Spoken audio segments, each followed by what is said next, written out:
sengketa waris ya dalam suatu masyarakat, tentu yang paling utama adalah bagaimana bisa menyelesaikan itu secara kekeluargaan. Jadi misalnya bisa dari para ahli waris itu sendiri yang bernegosiasi. Mungkin ketentuan yang sudah ada, tapi tidak menutup kemungkinan jika para ahli waris itu sepakat terhadap bagian yang sudah semua ahli waris itu menyepakati, ya nggak ada masalah. Nah, yang jadi masalah kan kalau tidak sepakat kan gitu ya. Jadi setelah negosiasi tidak sepakat, nah disinilah mungkin peran kepala desa bisa menjadi dia sebagai mediatorkah atau fasilitatorkah gitu, sehingga bisa memberi pandangan bagi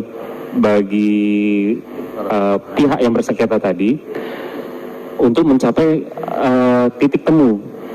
Nah, di sini juga kepala desa itu memerlukan keahlian bukan hanya di bidang komunikasi, tapi juga pengetahuan hukum. Setidaknya hukum adat. Jadi jangan sampai ketika masyarakat ini bersengketa, masyarakat adat, tapi dia mencoba menyelesaikan dengan hukum perdata misalnya, ya pasti masyarakatnya akan menolak loh, kami secara adat tuh seperti ini. Dan jangan juga secara masyarakat ini, ada juga masyarakat ini secara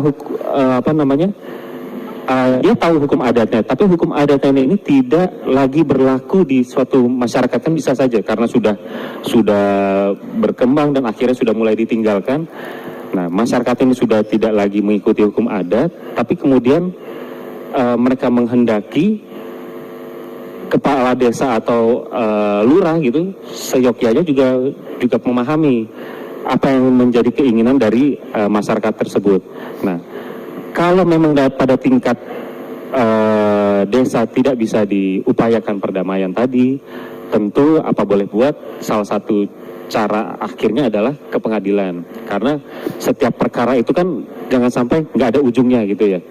Ada sengketa, kemudian tidak ada penyelesaiannya, ini kan akan berbahaya. Kenapa saya katakan berbahaya?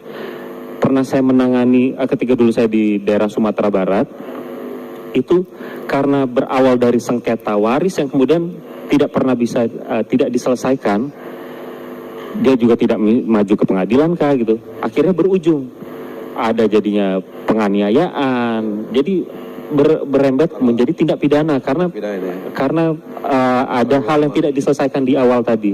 Nah, ini tentu tidak kita kehendaki. Nah, kalau misalnya tadi secara kekeluargaan di keluarga melalui negosiasi para ahli waris tidak berhasil, atau melalui pemuka adatnya juga tidak berhasil,